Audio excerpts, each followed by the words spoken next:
Ouais, excusez-moi. Bonjour à toutes et à tous. Je suis à l'antenne. J'avais pas vu, je vous avais pas vu.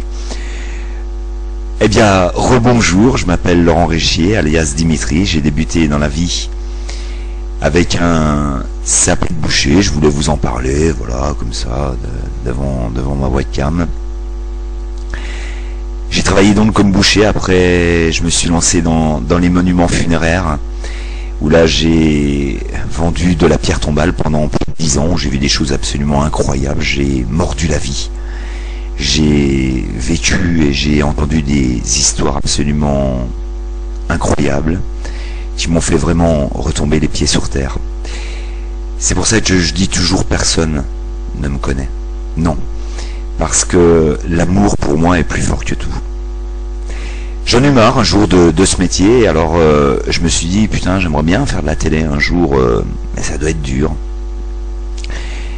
Et j'ai commencé à prendre mon courage à deux mains, et j'ai écrit des courriers, et je les envoyais à toutes les télévisions, pas du monde entier, hein, de France, parce que je ne parle que le français. Je bricole en anglais, mais Don't Hurt My Love, The Sun Always Shine on TV, Dance With Me, vous voyez, des choses comme ça, quoi, enfin les titres de chansons. Et ce qui s'est passé, c'est que j'avais pas de réponse, et puis un jour, boum, un coup de téléphone. Eh bien, c'était France 2, c'était Patrick Sébastien qui m'invitait à participer à une émission qui s'appelait Fiesta, qui est passée d'ailleurs sur France 2, une émission où j'ai eu la chance d'imiter mon idole Serge Gainsbourg, et en plus à 20h30. Si bien qu'en un dixième de seconde, le lendemain, après l'émission, j'étais devenu la star de mon quartier. C'était incroyable, vous imaginez, moi sur France 2 avec Patrick Sébastien. Alors c'est vrai qu'on prend vite goût à la télévision une fois qu'on a travaillé dans ce milieu et qu'on a vu et qu'on a goûté aux caméras de près. Eh bien, on a envie d'y retourner, hein. Alors j'y suis allé.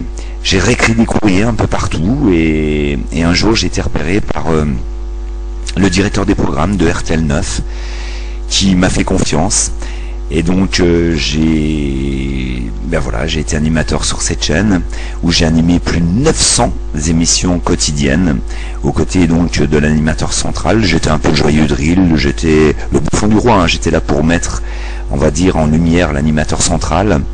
C'est vrai que j'ai eu un énorme succès et on m'a donné ce nom qui était Dimitri. Alors de là, j'ai eu une gloire absolument incroyable, et puis croyez-moi, ça fait drôle quand vous faites de la télé comme ça, de vous signer des autographes. Et puis ce qui s'est passé, c'est que, eh bien, un jour, là où j'en ai pris vraiment conscience, c'était, je m'en rappelle, à la Nuit des Stars, il y avait 11 000 personnes, c'était au Galaxy d'Amnéville. Et là, à ce moment-là, quand le speaker a prononcé le nom Dimitri, là j'ai reçu des nounours, des fleurs, enfin tout le tout team, t'es beau, t'es le plus beau, c'est absolument génial, c'est incroyable ça. Et bien là je me suis dit, waouh, il se passe quelque chose. Et tout rêve, comme tous les rêves, hein, des fois il faut se réveiller, et le réveil est dur.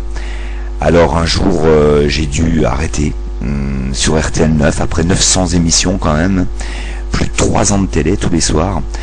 Et puis après la galère, vous imaginez, hein, donc on recherche un peu du boulot un peu partout, et puis que ça vient pas. Alors j'ai participé à plusieurs émissions, hein, comme Vie ma vie, d'ailleurs j'étais aux côtés de Massimo Giardia.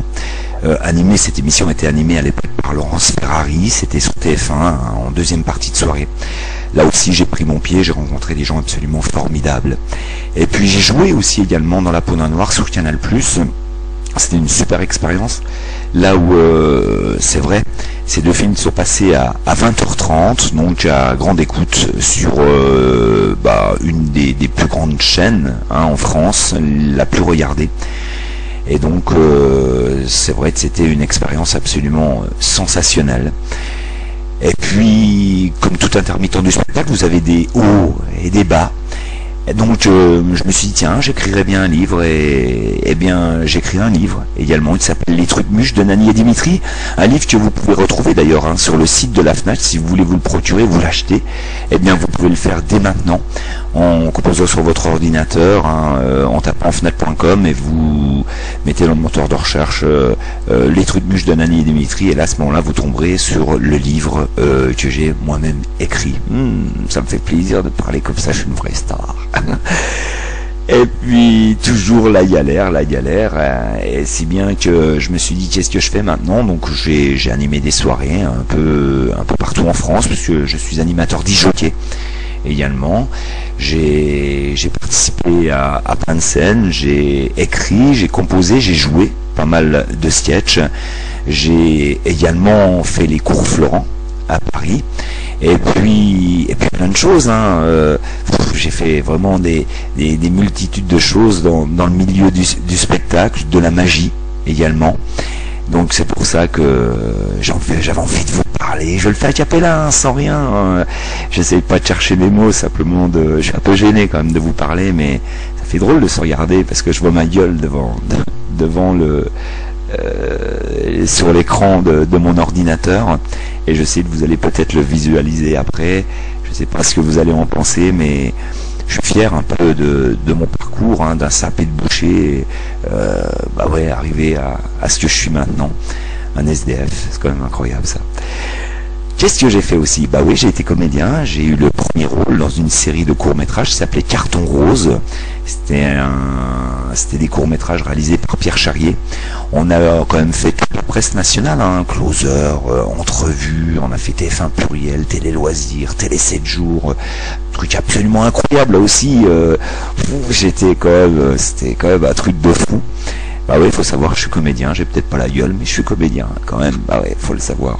Quoi, qu'est-ce que ça, toi? Qu'est-ce que ça? Bah oui, c'est ça la comédie.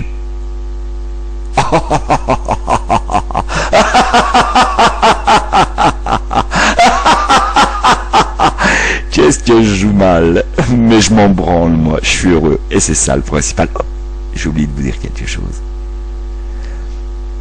Je vous aime, et c'est vrai. De tout mon cœur. Et vous me manquiez vraiment. Vraiment. Alors si vous avez envie de me retrouver, allez fouiller un peu dans mon passé, dans mon avenir. Je vous laisse un site. C'est dimitri75.artblog.fr. Je répète, dimitri75.artblog.fr. Merci à toutes et à tous. Vous êtes sur Radio Laurent, on va écouter la prochaine musique qui va arriver. La maladie d'amour, Michel Sardou, c'est maintenant, c'est tout de suite. C'est sur votre radio. Salut. Attends, je vais essayer de couper la cam parce que... Voilà, comment...